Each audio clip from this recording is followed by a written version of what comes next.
반도체 업체들이 생산 라인을 끈다라는 건요, 이거는 없던 일이에요. 지금 수요가 안 좋은 것도 맞는데 공급이 더 빨리 줄어들고 있기 때문에 3분기, 4분기가 되면 쇼티지 가능성이 있다. 왜냐면요, 과거에 없던 일이 일어나고 있어요. 그러면 빠질 때는 제일 먼저 빠지죠.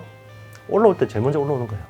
향후 10년의 저는 변화는 모빌리티 혁명이라고 생각했는데 제가 생각했던 것보다 속도가 안 나고요. AI의 진화 속도가 너무 빨라요. 앞으로는 AI의 어떤 변화가 제일 중요한 거고, 여기에 편승하는 기업하고 그렇지 못한 기업들이 또 달라질 거예요. 여기서 만약에 적응하지 못하면요, 과거 스마트폰 시절에 노키아, 모토로라가 될 수 있고요. 만약에 여기서 뭔가 성공한다 그러면 애플이나 테슬라 같은 기업이 될 수도 있어요. 삼성이 어디 쪽에 설 거냐?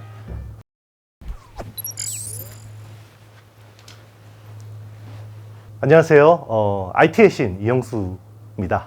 네, 반갑습니다.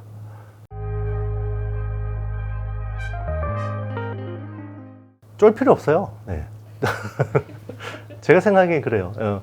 일단은 과거 사이클보다 정보가 너무 많아요.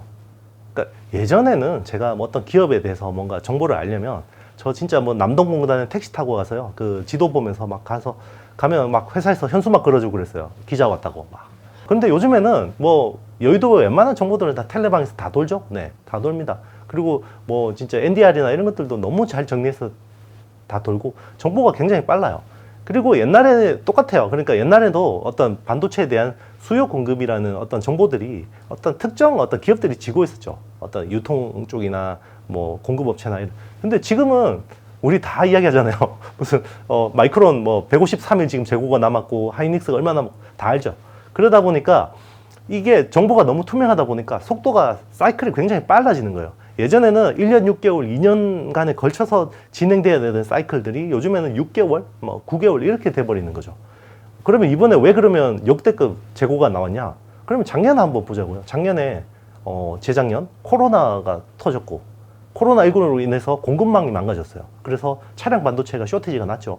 처음에 차량용 MCU가 쇼티지가 났고 이게 또 어떤 도민도처럼 문제가 됐죠. DDI, 디스플레이 드라이브 IC가 부족해졌고 PMIC가 부족해졌고 이게 자꾸 팹들이 부족해지니까 쇼티지가 뭔가 상시화된 거죠. 그때부터 무슨 말이 나왔냐요? 안전재고라는 말이 나왔죠. 재고에 안전재고가 어디 있습니까? 원래는 재고가 최소화되는 게 어떤 제조업의 최고의 미덕이었죠. Just in time. 그런데 그게 망가진 거예요. 그러다 보니까 어떻게 됩니까?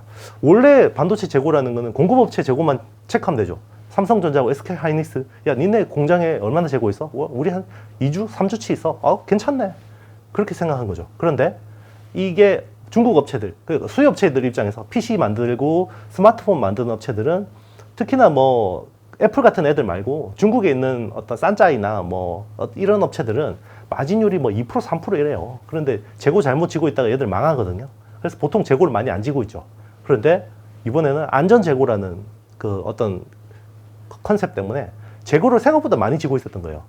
그리고 유통에서 또 이렇게 이제 유통에서 또 레버리지를 많이 일으켜서 이걸 가지고 또 재미를 보시는 분들, 업체들이 많거든요. 그런 쪽에서도 이게 계속 가격이 오를 것 같으니까 재고를 많이 지고 있었던 거죠.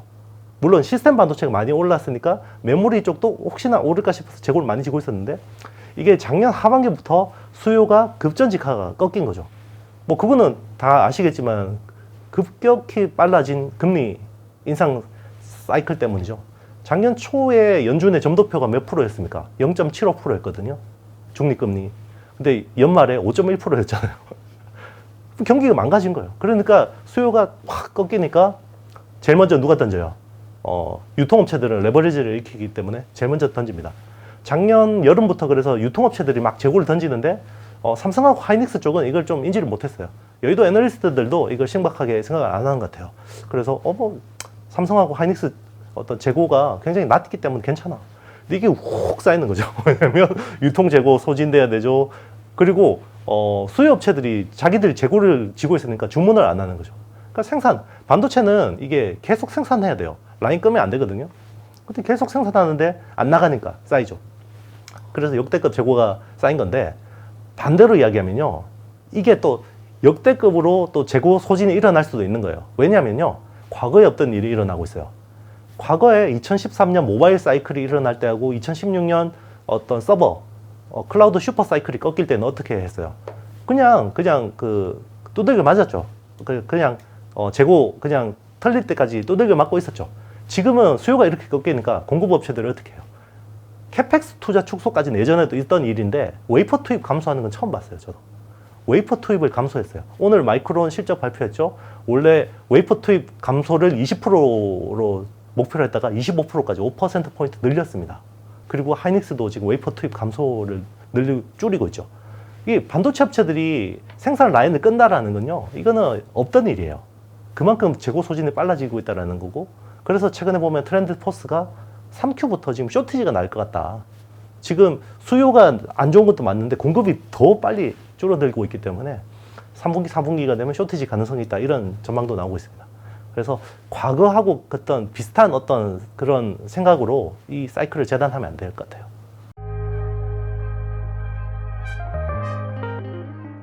뭐 제가 반도체 분석한 게 한 15년 정도 되는 것 같은데요. 지난 30년 동안 딱 사이클을 보면요.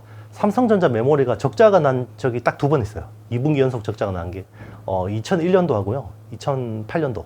2001년도는 닷컴 버블 이후 꺾이고 나서 거고 2008년도는 금융위기 때죠. 2001년 10월이 삼성전자 주가 최저가였어요. 그때 시총이 한 20조 정도 됐거든요. 그 다음 해 4월까지 3배 올랐어요. 60조까지 갔거든요. 메모리가 그만큼 세게 반등하는 거죠. 이제 뭐 리먼 사태 때도 엄청나게 V자 반등했고, 그래서 이번에 뭐 삼성 적자 난다고 했을 때 막 그 큰 손들이 막 지르는 분들이 있어요. 그때 그렇게 먹어본 거죠. 이번에도 꼭 그럴 거다라는 보장은 없지만 충분히 가능성은 있죠. 지금 이제 반도체 수요에서 뭔가 이 그 수요의 급전직하의 원인은 스마트폰이거든요. 원래 중국이 연간 생산하는 스마트폰 양이 한 9억 대 돼요. 근데 작년에 락다운 때문에 6억 대밖에 못 만들었거든요. 자, 그러면 지금 계속 반도체가 이렇게 갈 거라고 하시는 분들은 중국이 계속해서 6억 대 만드는 게 고착화돼야 되는데 저는 그렇게 보진 않아요. 우리는 사실은 뭐 갤럭시 S 시리즈나 아이폰 쓰시는 분들은 3년, 4년 써도 쓰죠. 네. 근데 샤오미, 오포, 비보 저가 라인이라고 생각해 보세요. 너덜너덜 할 거예요, 아마. 그런데 아마 그거 바꾸지 않고는 안 될 것 같은데요. 네. 메모리 반도체는요, 굉장히 특이합니다. 시스템 반도체는 주문이 들어와야지 생산을 하는데요. 메모리 반도체는 커머디티예요. 그래서 미리 생산해서 재고를 가지고 있을 수가 있죠. 그래서 재고라는 놈이 항상 문제가 되는 건데, 이게 기초 경기 원자재가 원래 원유잖아요. 그게 2013년에 원유보다 반도체가 더 기초 경기 원자재화 돼버렸어요. 그게 중국 때문이에요. 중국이 수입하는 품목 중에 원유의 수입액을 넘어선 게 반도체가 2013년이 처음이었고, 그 뒤로 계속 원유보다 반도체 수입액이 훨씬 많아지고 있어요. 자, 그러면 반대로 이야기하면 대한민국 경제는 전 세계 경제의 선행지표고, 대한민국 경제의 선행지표, 탄광 속의 카나리아는 메모리 업황이라는 거죠. 자, 그러면 아직 우리나라 업황이 돌아서진 않았죠. 그럼 우리나라 업황이 돌아서기 전에 뭐부터 돌아섭니까? 반도체부터 돌아서고, 대한민국 경제가 돌아서고, 그리고 글로벌 경제가 돌아선다라는 거예요. 그러면 빠질 때는 제일 먼저 빠지죠. 올라올 때 제일 먼저 올라오는 거예요. 네. 지금은 모든 게 AI예요. 제가 최근에 어떤 미래에 대한 전망, 어떤 뷰를 좀 바꾼 게 있는데요. 저는 지난 10년간의 어떤 혁신은 모바일 혁명이라고 생각해요. 우리 포노 사피엔스, 우리 뭐 최재봉 교수님 책도 쓰셨는데, 아침에 내가 지갑 놔두고 갔어. 그냥 갑니다. 그죠? 네. 차키 놔두고 갔어요. 그냥 갑니다. 휴대폰 놔두고 갔어요. 어떻게 올라가야죠. 아무것도 못합니다. 일도 못하고, 뭐 수다도 못 들고, 금융거래도 못하고. 자, 지금은 스마트폰이 없으면 아무것도 못하는 5장 6부가 아니라 5장 7부죠. 스마트폰이. 그런 시대인데, 자, 그것 때문에 우리의 라이프 사이클이, 스타일이 굉장히 많이 달라졌죠. 향후 10년의 저는 변화는 모빌리티 혁명이라고 생각했어요. 자동차의 변화다, 이제는. 생각했는데, 생각보다 모빌리티 혁명의 속도는 좀 제가 생각했던 것보다 속도가 안 나고요. AI의 진화 속도가 너무 빨라요. 특히나 GPT 기반으로. 챗 GPT의 이 쇼크가요, 엄청난 것 같습니다. 그래서 앞으로는 AI의 어떤 변화가 제일 중요한 거고, 여기에 편승하는 기업하고 그렇지 못한 기업들이 또 달라질 거예요. 여기서 만약에 적응하지 못하면요, 과거 스마트폰 시절에 노키아, 모토로라가 될 수 있고요. 만약에 여기서 뭔가 성공한다 그러면 애플이나 테슬라 같은 기업이 될 수도 있어요. 삼성이 어디 쪽에 설 거냐?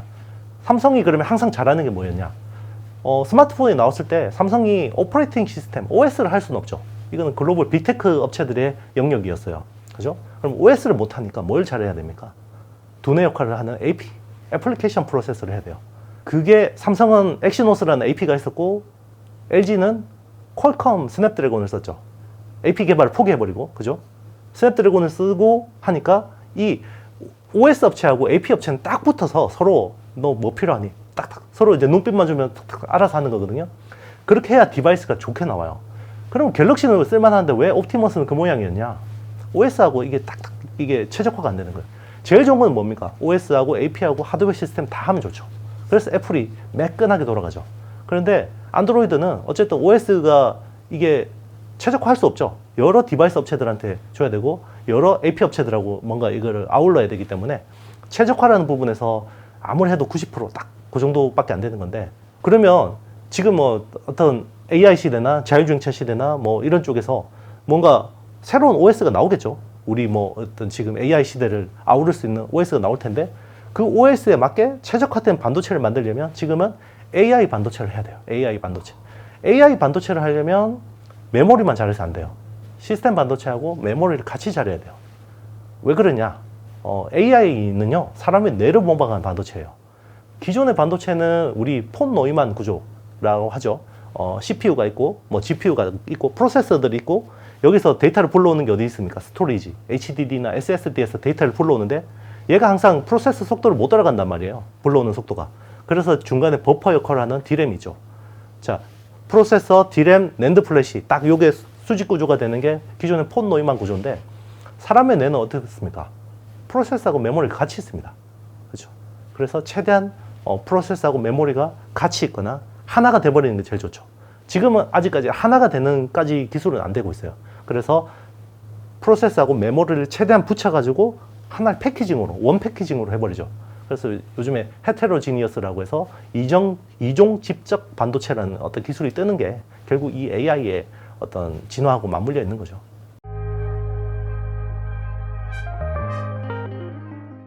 삼성은 이제 파운드리 쪽에서 자율주행차용 반도체를 새로운 먹거리로 생각한 것 같습니다.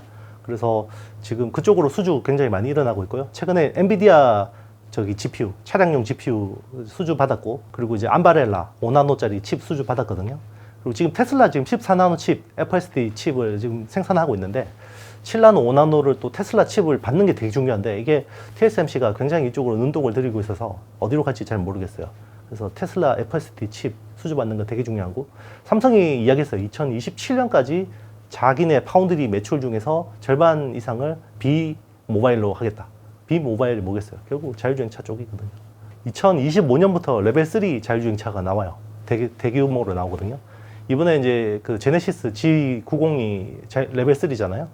이게 2025년부터 이게 본격적으로 나오면 레벨 2하고 레벨 3는요, 피처폰하고 스마트폰의 차이만큼 커요. 컴퓨팅 파워가 엄청나게 차이가 나거든요. 그래서 레벨 3용 반도체가 많아진다는 건 그만큼 시장이 커질 수밖에 없어요.